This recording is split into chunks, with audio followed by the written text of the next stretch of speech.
Tinanggap kamakailan ni Hergy Bacquiadan ang kalahating milyong piso at mga plake mula sa pamahalang lalawigan ng Kalinga dahil sa kanyang pagsali sa 2024 Summer Olympics na naganap sa Paris, France.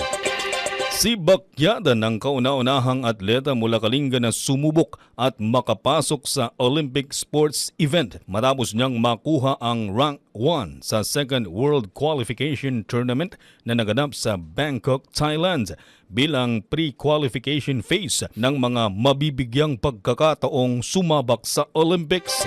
Si Bacquiadan rin ang nakakuha ng titulo bilang kauna-unahang Vovinam World Championships gold medalist ng Pilipinas at naging kasapi sa 2024 Summer Olympics para sa Women's 75 kg middleweight division.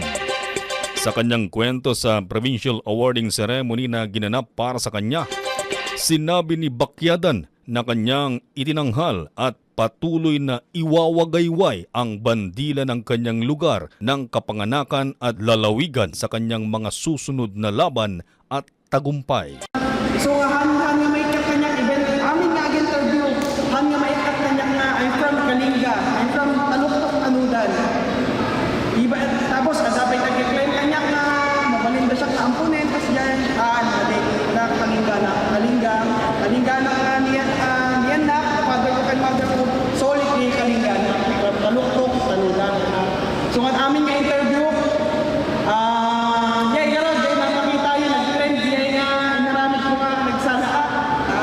qualify na po, syempre. Sobrang saya and iyak din. Tears of joy ko na finally, ito na yung pangarap ko. Makakauwi na ako sa wakas sa Kalinga. Kahit tumaas man o makilala man ako sa ibang bansa, babalik pa rin ako kung saan ako nanggaling. So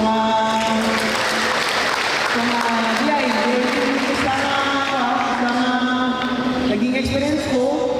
And after naging kwamat lang, naging siguro mga 2 weeks, nagyarap na lang sa bundok, hawag garo kay rest ko, natutulog ko training ko, baring makaalaan ng medal, Paris. Kaya garo, nangyari na yan, ayaw ko mabiyay. Pasensya, siyempre, first time, 6 months ko lang kami nga pinagpreparan dito yung Olympic.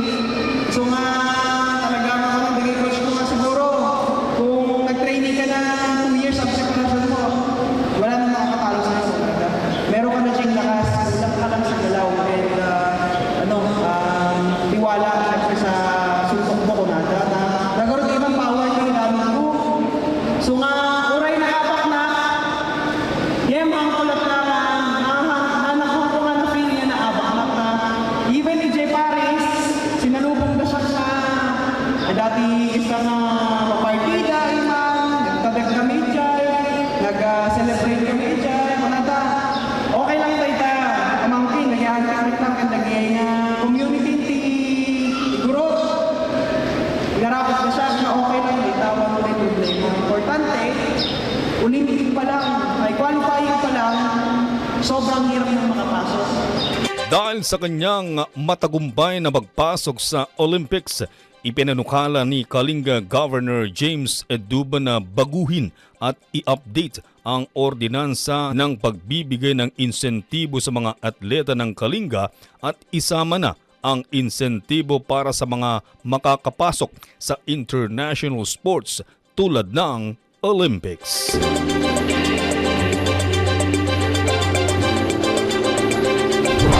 At yan ang balita para sa oras na ito.